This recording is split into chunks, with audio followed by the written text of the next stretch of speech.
Hi guys! So bale inutos ako ngayon ni mama na i-check natin yung mga bunga niya na upo tsaka ampalaya. So go ahead and check out na natin. Let's go to the garden.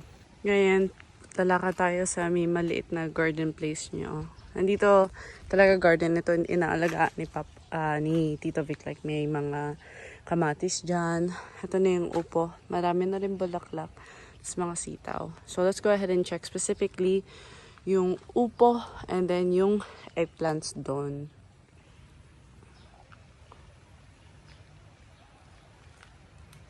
So as you can see, ito na yung upo mismo. So usually upo nakatanim siya in vines. And though they're really big, they usually just droop down. So you can see how far it's stretched all the way here. So here's an example of one. So upo usually grows as a flower first, and then once it gets fertilized and buds, it creates the vegetable or fruit. So example ito. Here's a good example of an upo right now. Usually it goes big eh. Parang kasing laki ng braso ko siya umaabot to minsan. Pero depende sa alaga. Siguro hindi ko siya dapat hinahawakan or else mamamatay. Pero ganyan no. Tapos pag medyo tumanda na siya, natutuyo yung bulaklak niya. At ito yung mangyayari. Tapos palaki na lang siya palaki until ma-ripen siya. So far sa side na to, parang wala pang masyadong mga bunga mismo. Mukhang may mga flowers pa lang dito na tumutubo ng ganyan. Ayan, makikita natin dyan. Pero mas marami dito sa main entrance. Ayan, makita mo. Ito na naman. Tapos ito. You see, I have a couple of there.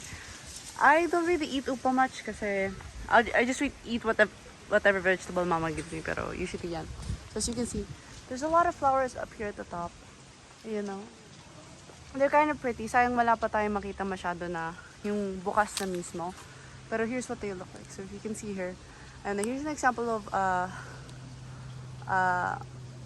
ano tawag dito? Upo talaga na bumubunga. So you can actually tell when it comes to these kinds of flowers which ones are male and female kasi sa stem nila. So for example, if ganito siya, yung stem niya, ganito kaliit. Most of the times, this is just going to be a male flower that naturally fertilizes the female plants, which would be this. So you can tell this is female kasi nga, mas malaki yung stem niya and you can see its flower. Kahit ayan kahit makikita mo dito sa maliit. So baby pa lang siya. Pero makikita mo talaga na female flower siya kasi itong part na to, this is the flower itself and mas elongated or mas mahaba siya compared sa ganito. Sa ganyan, no? Parang mas lumalobo siya, mas makapal, and you're not gonna get anything from that. So, super popular sa sa methods na you pick them and then use it to fertilize the others.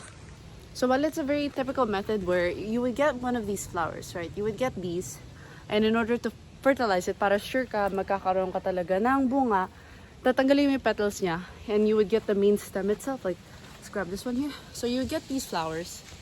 You would open it up, and you can see that in the very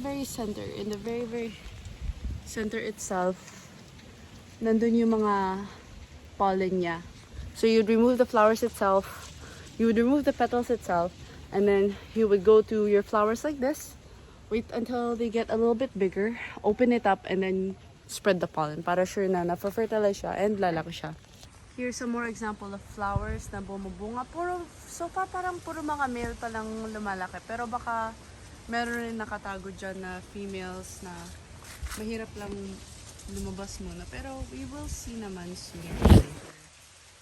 Okay, na-tour naman natin yun. Pero gusto ni mama kasi 10 minutes. Feeling ko wala naman, mahirap naman gumawa ng 10-minute na kwento about gulay. So, check na rin natin yung mga kamatis. Ayan, no? Ang kamatis natin. So fun facts about tomatoes. Usually, these kinds of tomatoes grow in vines, right? That they grow up in shoots and kinailangan nila mag-climb. Good thing about tomatoes is they're more prone to warm weather. So, mas mag-ripen siya if mainit yung panahon. Pero ang problema dito sa Alfonso, paiba-iba kasi yung weather natin. So, either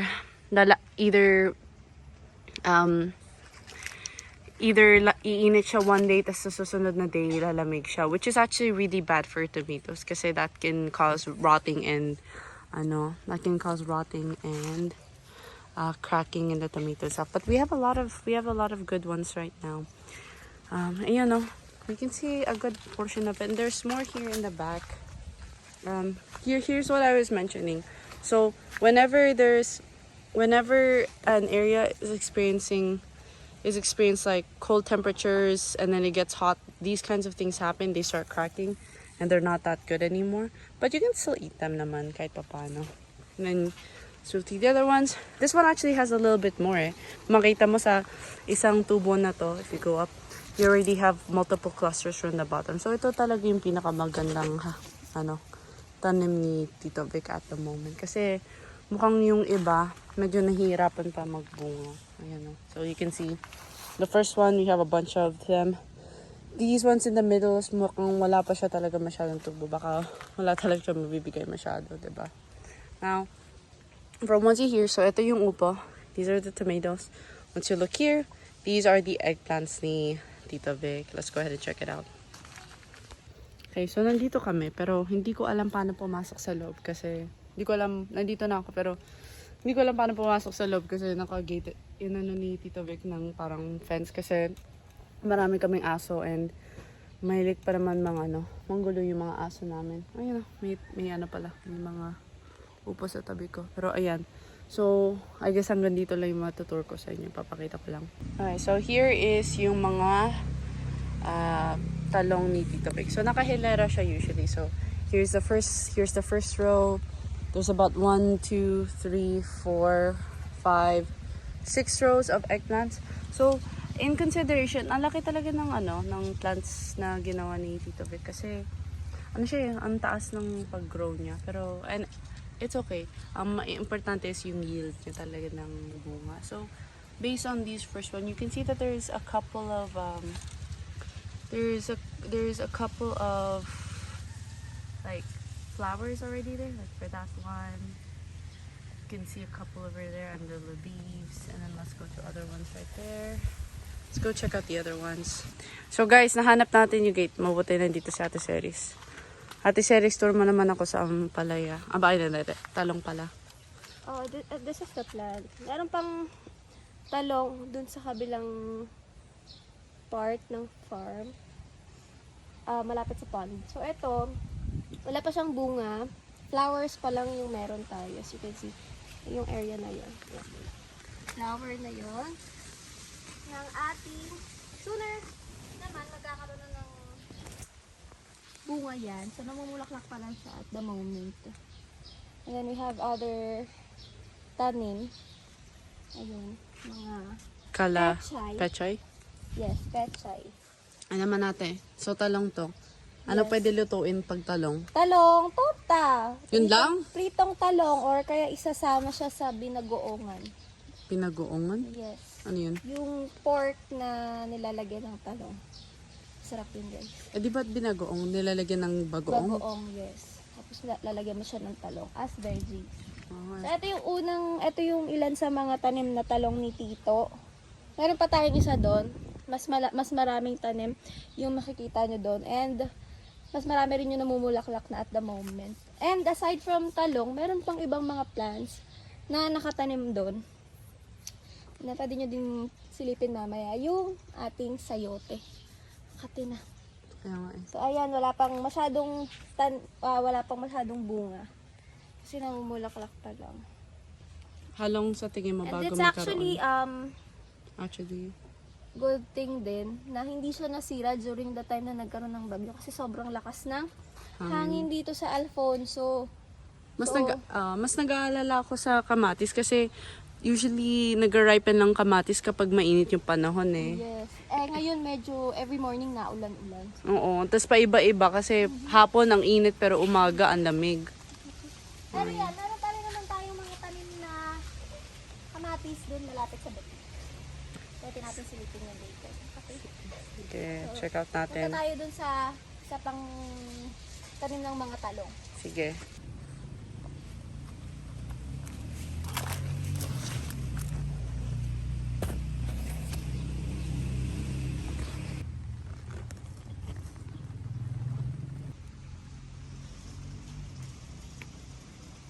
Okay, susundan na natin si Ate Ceris. Grabe. Hirap talaga pag medyo probinsya, ang daming lamok. Nandito pa sa spice natin, no? Spice! Yun, no? Ayan. So, dadalhin daw tayo ni ate Ceres sa ibang tanim. Halata hindi talaga pumupunta dito, eh. So, ayan. Yung another gate na ginagawa. Tuwan ni Tito Victor. Kasi madami kaming aso. Baka masira pa yung sarado mga mo, ate. besh. Kasi baka biglang magtakbuhan yung mga aso dito. Papagalitan pa Ito yung tayo. mga tanim natin. Tanim ni Tito Vic ng mga eggplants pa. So, ayun. Mas malaki siya doon. Compare sa kabila. So, ayun. And marami na ring namumulaklak ng eggplant. And here's one of our strawberries. Ba't naligaw to? Hindi ko alam ba't siya napadpad dyan. Yan. Mas marami yung mga namumulaklak na natin na talong. So, sooner or later, magkakaroon na ng bunga yung mga yan. Tingnan mo, si Spice nag-aabang, no? Hoy! Aso! Spice! Nangangapit bahay na naman siya. Ayan.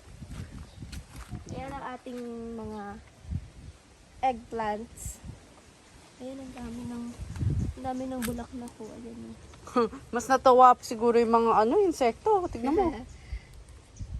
Hindi kasi tayo masyado gumagamit ng pesticide, eh. It's not really a At point saka to it. kasi, ang alam ko, parang lately, pag nagpa-pesticide si Tito, ayaw niya na munang i-diretso kasi naulan.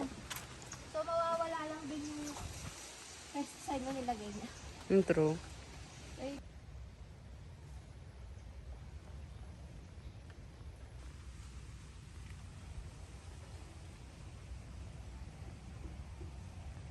Yun, wala na tayo makitang bunga ng sayote kasi kaka-harvest lang ni Tito and dinala niya na din sa Dasma para ibenta. Parang parehas lang naman yung itsura ng sayote sa sa upo, no? Yung vines niya. Oh, may isa pa natitira, oh. Yes, medyo Dalawa. sugot pa siya. Maliit. Oh, meron pa dyan, oh. Yes. Kunti nga lang. Eh, isa dito nagtatago.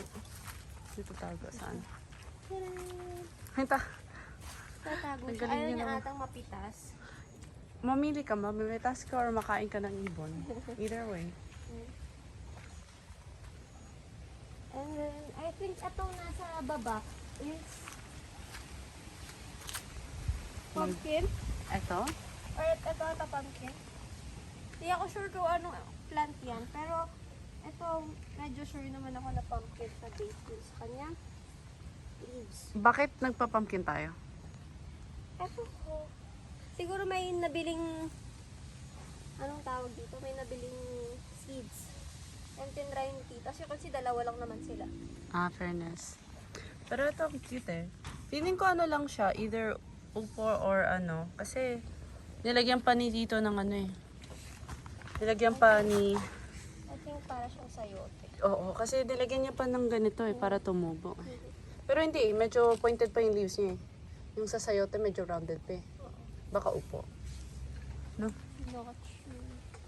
And then the chickens, of course. May chickens pa tayo. Mabuti nilagyan ni dito sa cage. Paano man si Spice? Oo, kasi malapit na silang maubos. Ginawang laruan ni Spice. Hindi niya naman kinakain. So, diyan pinaglalaroan niya lang. Yes.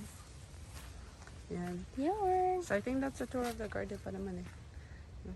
Ito ulit yung talong. Yung naliligaw na strawberry. Pero may, naman tayo, may section talaga tayo na nagtatanim si Tito Beck ng strawberry. So, diyan, napapadpad dun. Parang inaano niya pa. Binibreed niya ba? Yes, parang pag ready na silang ililipat niya.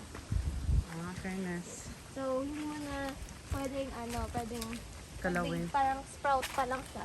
Ah. Pag kaya niya nang mag-stand kasama ng ibang plant. Kasi syempre pag kasama na sila ng ibang plant, nag-aagawan na sila ng nutrients. Ah, okay. Ay! Isda! Tumayo. Ala! Hoy. Dalawa sila. Hoy, ba't may tumalon na isda dito? Dalawa sila. Anong gagawin natin dito? Ayan na, this is already dead. I know, pero paano sila napadpad dito? Nandun pa yung pond. Edi, Ayan guys, ang layo ng pond and ang taas nung clearance. Oh. ang taas nung tubig. Ay, mababa yung tubig. Tapos yung bakod, masyadong mataas para matalo nila. Ang galing naman ng mga isdang ito. Gymnast ba to? Baka si Spice, nahuli niya. Oh, paano mo? Baka nakapadpad dyan. Ihagis ko ba ito pabalik? Wag. Let it be. I'll put it here na lang. Goodbye. Burial spot. Tara, I think that's it naman guys. Yun na lang naman. Garden tour, I guess, ni mama para sa YouTube niya. May gusto ka ba sabihin sa mga tao? Hello guys. Thank you for watching. Subscribe na kayo. Thank you. Thank you. Sige, go. Tara.